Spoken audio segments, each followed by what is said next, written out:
Haleluya, puji Tuhan. Salam sejahtera Bapak Ibu yang dikasihi oleh Tuhan. Kembali kita dalam Renungan 79, kita sama-sama belajar firman Tuhan. Mari kita merenungkan firman Tuhan menggunakan 365 hari yang mengubahkan kehidupan kita dengan firman Tuhan yang setiap harinya kita pelajari dalam kehidupan kita, yang dapat mengubah kehidupan kita. Dan hari ini bacaan kita terdapat di dalam Galatia pasal yang keempat. Mari kita mau melihat Galatia pasal 4 dalam perikop di sana di ayat yang ke-21 sampai 23. Tapi kita baca ayat 21 sampai 23 dikatakan, "Katakanlah kepadaku, hai kamu yang mau hidup di bawah hukum Taurat, tidakkah kamu mendengar hukum Taurat? Bukankah ada tertulis bahwa Abraham mempunyai dua anak, seorang dari perempuan yang menjadi hambanya dan seorang dari perempuan yang merdeka? Tetapi anak dari perempuan yang menjadi hambanya itu diperanakan menurut daging, dan anak dari perempuan yang merdeka itu oleh karena janji." Ya, kita mau melihat kalau kita membaca sampai ayat ke-31 bagaimana di sana Paulus memberikan penjelasan. Paulus memberikan sebuah kiasan kepada jemaat di Galatia. Kiasan kiasan itu adalah suatu gambaran, bukan arti dari kata sebenarnya. Sebuah perbandingan sebagai penekanan dalam penyampaian satu hal. Dan di sini Rasul Paulus menggunakan Sarah dan Hagar.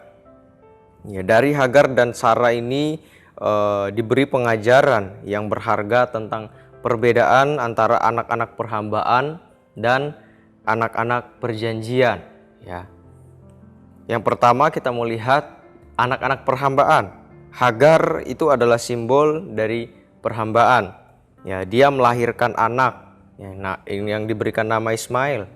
Menurut daging karena janji Allah kepada Abraham. Ismail itu dilahirkan menurut daging karena janji Allah kepada Abraham.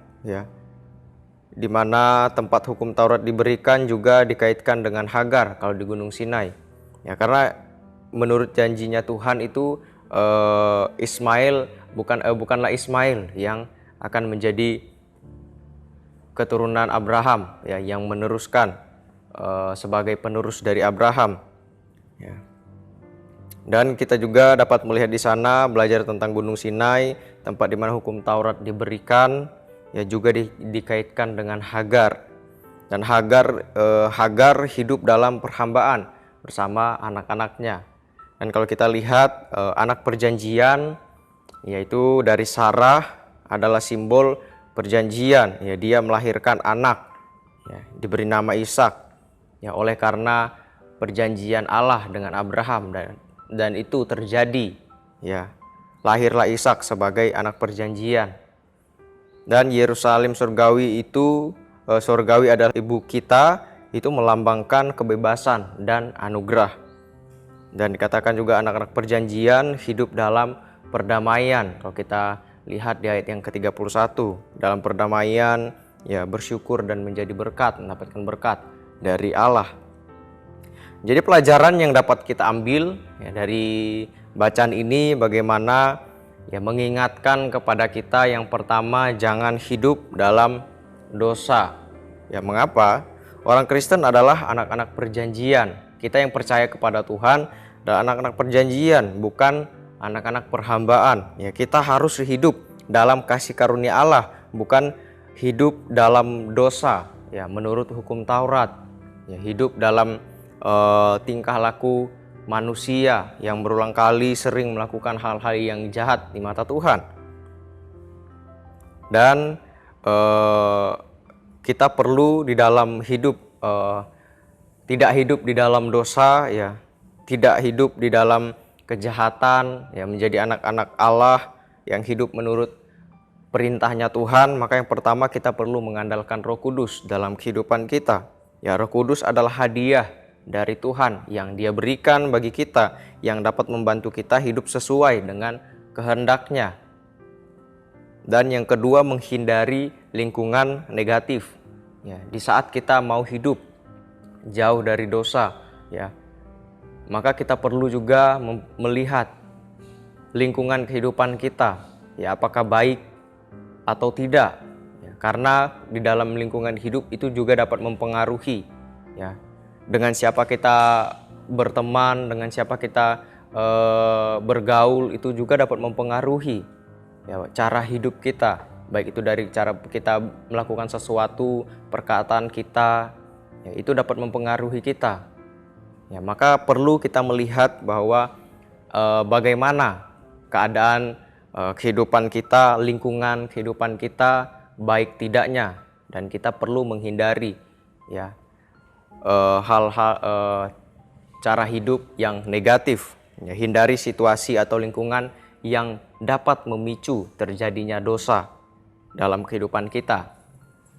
Yang kedua adalah kita adalah anak-anak merdeka sebagai anak-anak perjanjian, anak-anaknya Allah.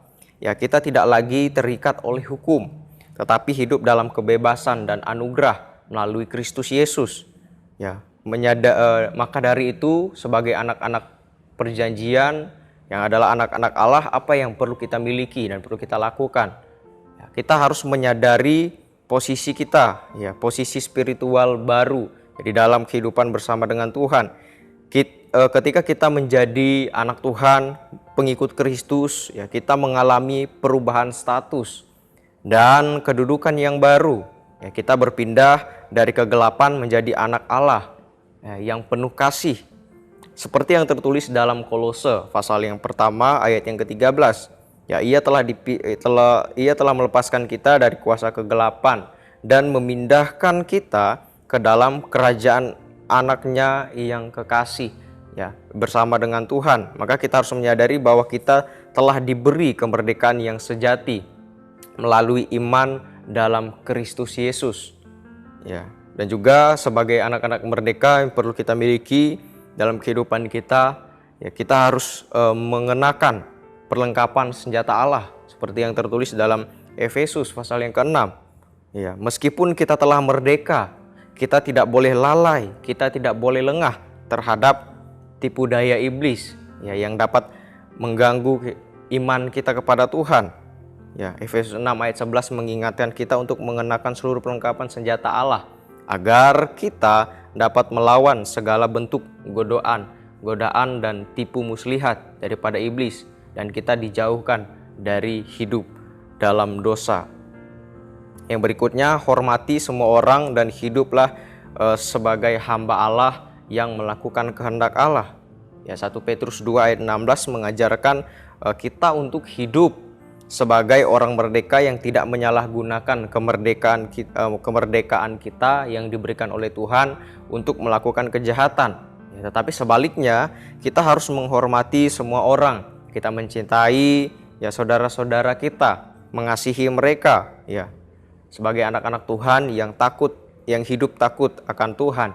Ya, hidup kita harus mencerminkan kasih dan tanggung jawab kita sebagai anak-anak Allah, ya. Membawa kehidupan kita sebagai anak-anak Allah, melakukan firman Tuhan, memperlihatkan bagaimana kita sebagai anak-anak Allah itu memiliki kasih kepada sesama kita, ya. Dan itu yang perlu kita miliki dalam kehidupan kita juga sebagai orang yang percaya, ya, sehingga orang dapat melihat dari kehidupan kita adalah baik, ya, dalam kehidupan kita. Dan yang bagian terakhir adalah bersyukur, ya. Sebagai anak-anak Allah, kita harus hidup dengan sukacita dan bersyukur atas janjinya Allah dalam kehidupan kita. Kita sudah tahu dalam 1 Tesalonika 5 ayat 18, mengucap syukur dalam segala hal, ya. Sebab itu yang dikehendaki Allah dalam Kristus Yesus bagi kamu. Ketika kita mengucap syukur, itu adalah kehendak Allah juga bagi kita orang-orang yang percaya. Allah senang, Allah bahagia, ya. Allah suka kepada orang yang bersyukur kepadanya, ya, karena ketika kita bersyukur, ya, kita menyadari anugerah Allah yang Dia berikan di dalam kehidupan kita. Sehingga kita juga dapat mengingat bagaimana kita sebagai anak-anak Tuhan harus hidup di dalam Tuhan di saat kita ada ucapan syukur kepada Tuhan.